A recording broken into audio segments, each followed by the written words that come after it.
नमस्कार दोस्तों, मैं सूरजमल आपके अपने YouTube चैनल पे आप सब लोगों का स्वागत करता हूं।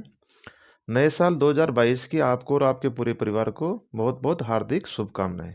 तो चलो इस वीडियो की शुरुआत करते हैं। उससे पहले स्क्रीन पे एक डिस्क्लेमर है, आप देख सकते हैं। आज हम जिस कंपनी के बारे में बात करेंगे उस कंपनी का नाम है वेंकीज इंडिया लिमिटेड।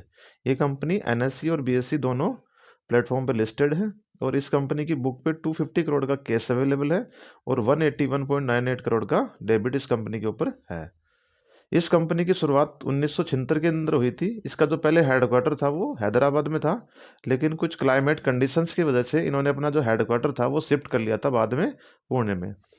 इस कंपनी ने 2010 के अंदर एक वैक्सीनेशन प्लांट है वो स्विट्जरलैंड के अंदर सेटअप किया था और एक फीड मिल सेटअप की थी वियतनाम के अंदर।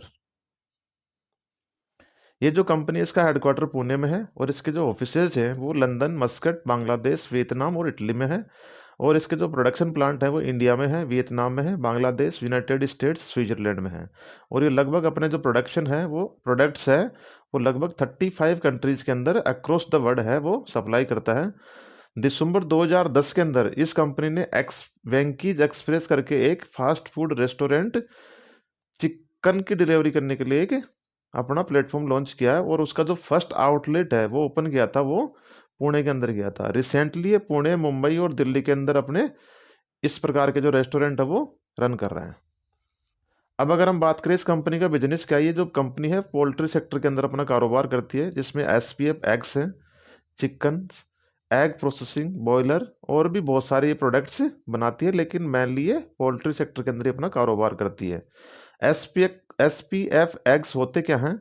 Specified pathogen free eggs. ये प्रीमियम एग्स होते हैं और इनका जो यूज है वो रिसर्च एंड डेवलपमेंट में किया जाता है और वैक्सीनेशन प्रोडक्शन में भी इन एग्स का यूज किया जाता है। की पॉइंट्स हैं इस कंपनी की, जो इंट्रेंसिक वैल्यू है अगर हम निकालें तो 2453 निकलती है पर शेयर के भाव पे। और इस कंपनी के जो टोटल शेयर्स हैं वो 1,40,87,336 शेयर हैं भी करंटली मार्केट में अवेलेबल हैं। इस कंपनी की मार्केट कैप है वो 3,509 करोड़ रुपए और पी है लगभग 13 की पी पे अभी ये फिलहाल ट्रेड कर रहा है, तो बहुत ही सस्ता ट्रेड कर रहा है। ROC और ROE देखें तो ROC 31.9, ROE 27.6। तो ये एक बहुत ही एक्सीलेंट चीज़ है। ROC और ROE के फ्रंट पे अगर इस कंपनी का हम कैलकुलेशन करें तो एक्सीलेंट है। अब अगर हम इस कंपनी की बैलेंस शीट देखते हैं तो सेल्स है मार्च 2013 के अंदर 1426 करोड़ रुपए थी और मार्च 2021 के अंदर 3117 करोड़ रुपए, तो कंटिन्यूसली है वो इंक्रीज हो रही है। तो ये इस कंपनी के लिए एक अच्छी चीज़ है। ऑपरेटिंग मार्जिन है वो 4% थे 2013 के अंदर और अभी मार्च 2021 के अंदर 12% इसके ऑपरेटिंग प्रॉफिट मार्जिन है। तो ऑपरेटिंग प्रॉफिट मार्जिन है तो यहाँ से बढ़ने की इसकी भी उम्मीद बहुत है। अब अगर हम बात करें नेट प्रॉफिट, तो नेट प्रॉफिट मार्च 2013 के अंदर 25 करोड़ था, जो अभी मार्च 2021 के अंदर 268 करोड़ रुपए है। तो ये भी एक अच्छी खासी स्पीड से इंक्रीज हुआ है और ये छोटी कंपनी है तो यहाँ से इसकी ग्रोथ होने की संभावना बहुत ज़्यादा है। अब अगर हम बात करें शेयर होल्डिंग पैटर्न्स की, तो प्रमोटर है वो 56.11% इसके अंदर अपना होल्ड करता है स्टेक और वो कंटिन्यूसली मेंटेन है। FIS है इसके अंदर मार्च 2019 के अंदर 4.05% स्टेक होल्ड करते थे और अगर आज की डेट में देखें तो 0.69% स्टेक होल्ड करते हैं। तो FIS ने अपनी जो होल्डिंग्स है वो कम की है। DIS है वो भी इसमें खासी होल्डिंग नहीं रखते, जो पब्लिक है उसकी 43.06% की होल्डिंग है। ये जो कंपनी है एक तो जिस सेक्टर के अंदर कारोबार करती है पोल्ट्री के अंदर, तो वो स्टिकी बिजनेस है, उसमें इतनी आसानी से कोई भी प्लेयर है वो एंट्री नहीं ले सकता। तो ये इस कंपनी के लिए एक बहुत ही अच्छी चीज़ है। इसके जो टॉप क्लाइंट्स हैं KFC, मैकडॉल्ड्स, डोमिनोज, पिज़्ज़ा हट और इसके बहुत सारे बड़ी बड़ी होटल्स हैं जो इसके क्लाइंट्स हैं। जो रिसेंटली हो क्या रहा है, कोविड की वजह से जो होटल्स हैं वो कम, उनमें लोग कम जा रहे हैं, तो इसका जो यूजेज है, इसके जो प्रोडक्ट्स हैं वो कम यूज हो रहे हैं। अभी लोग हैं या तो ऑनलाइन इसके प्रोडक्ट मंगवा रहे हैं या जाके इससे डायरेक्ट परचेज कर रहे हैं। तो इससे इस कंपनी की जो सेल्स है वो कम हुई है, लेकिन जैसे ही अनलॉक शुरू होगा तो इस कंपनी में एक ज़बरदस्त आपको इंटरेस्ट लोगों का देखने को मिलेगा। इंडिया है वो एक बीफ कंट्री नहीं है, यहाँ जो मैक्सिमम लोग हैं वो चिकन का कंजम्पशन करते हैं, तो इस कंपनी के लिए एक बहुत अच्छी पॉजिटिव चीज़ है। ये जो कंपनी है बैकवर्ड इंटीग्रेटेड है, तो ये इस कंपनी के लिए एक बहुत अच्छी चीज़ है। स्ट्रॉन्ग प्रेजेंस है 11 स्टेट में, नॉर्थ और वेस्ट के अंदर, और 11 स्टेट में ऑलरेडी ये अपना कारोबार करती है, और इसका जो एरिया है वो और बढ़ने की संभावना ज़्यादा है यहाँ से, और मैनेजमेंट इस चीज़ को लेके काफ़ी कॉन्फिडेंट है। जो इसकी बैलेंस शीट है बहुत स्ट्रॉन्ग है। अब अगर हम बात करें इसके बिजनेस की फ्यूचर आउटलुक के बारे में, तो 2021 से 2026 के बीच में जो पोल्ट्री सेक्टर है वो लगभग 15.2% की CAGR से ग्रोथ करेगा। और ये जो कंपनी है ये इंडिया की लार्जेस्ट कंपनीज में काउंट होती है। ये सेकंड नंबर की लार्जेस्ट कंपनी है इंडिया के अंदर। जो फर्स्ट नंबर की है वो लिस्टेड नहीं है, तो सेकंड नंबर की कंपनी है। और जो ये एग्स बनाती है, SPF एग्स है, वो एक सिंगल मात्र कंपनी है इंडिया के अंदर जो ये SPF एग का प्रोडक्शन करती है। तो ये इस कंपनी के लिए एक पॉजिटिव चीज़ है। इसका मोनोपोली बिजनेस है SPF एग के अंदर। अब अगर हम SPF एग की बात करें, इसका फ्यूचर आउटलुक क्या है, तो 2022 तक इसका जो ग्रोथ होगी वो 8.24% के CAGR से यहाँ से बढ़ने की उम्मीद है। तो ये इस कंपनी के लिए एक बहुत ही पॉजिटिव चीज़ है।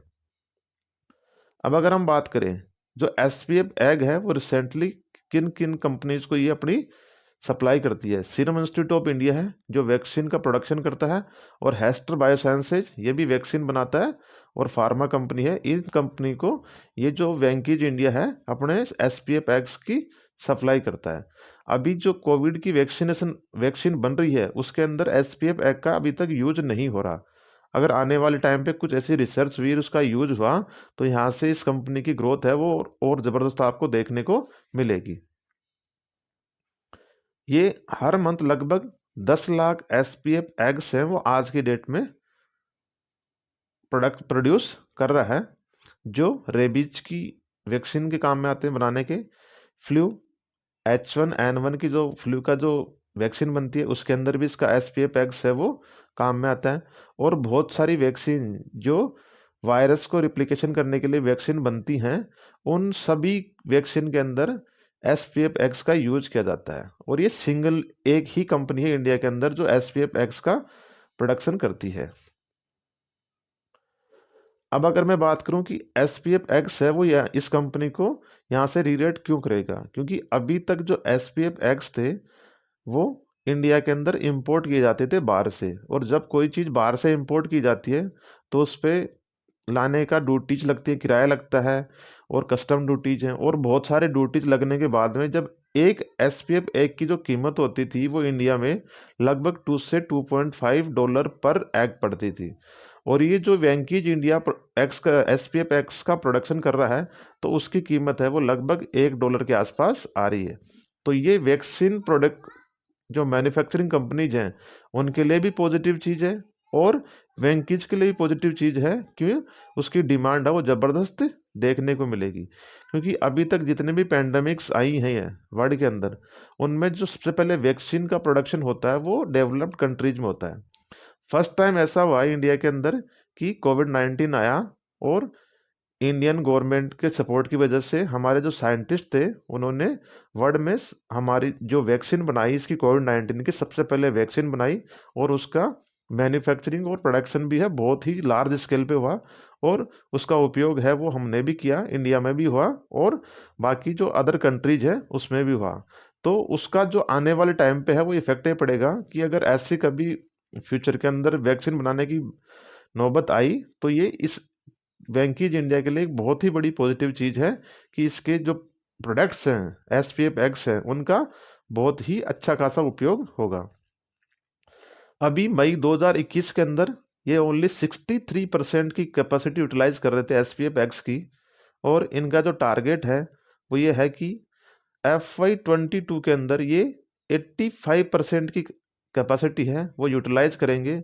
और जब ये 85% की कैपेसिटी यूटिलाइज करेंगे तो इनके जो ईयरली प्रोडक्शन होगा वो 1.4 करोड़ SPF एग्स का होगा। और इसके मैनेजमेंट का कहना है कि FY23 के अंदर ये 90% कैपेसिटी यूटिलाइजेशन पे पहुंच जाएंगे। तो यहाँ से ज़बरदस्त अपसाइड की यहाँ से उम्मीद है। जो SPF है वो डायग्नोस्टिक रिसर्च और फार्मास्यूटिकल यूज में आते हैं। अभी इस वीडियो का अगर हम कंक्लूजन निकालें तो ये जो स्टॉक है इस कंपनी का, ये अराउंड 13 की पी पे ट्रेड कर रहा है। तो ऐसा बिजनेस, मोनोपोली बिजनेस होने के बावजूद भी 13 की पी पे अगर स्टॉक ट्रेड कर रहा है तो ये बहुत ही सस्ता है। और इसकी जो मार्केट कैपिटल है वो जो इसका टोटल रेवेन्यू है ईयरली उससे भी कम है।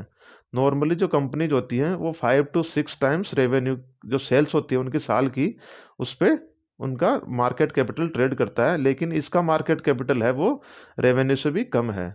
तो यहाँ से बहुत अच्छी अपसाइड पोटेंशियल इस कंपनी में बनती है। अब अगर हम बात करें इसके ऑपरेटिंग प्रॉफिट मार्जिन की, इस कंपनी का ऑपरेटिंग प्रॉफिट मार्जिन है वो अराउंड 10% है। जो अच्छी प्रीमियम कंपनीज होती है उनका जो ऑपरेटिंग प्रॉफिट मार्जिन जो नॉर्मली होता है वो 20 से 30% होता है। तो यहाँ से huge upside operating profit margin में भी अवेलेबल है। जब ये इंक्रीज होगा तो डायरेक्टली इसके जो पेट है, प्रॉफिट आफ्टर टैक्स या नेट प्रॉफिट जिसको बोलते हैं, वो अच्छा खासा यहाँ से इंक्रीज होगा। ये सिंगल कंपनी है जो SPF का प्रोड्यूस करती है इंडिया के अंदर। और SPF है, इसके जो टोटल रेवेन्यू है उसके अंदर ओनली अभी फिलहाल 4% का कंट्रीब्यूशन कर रहा है।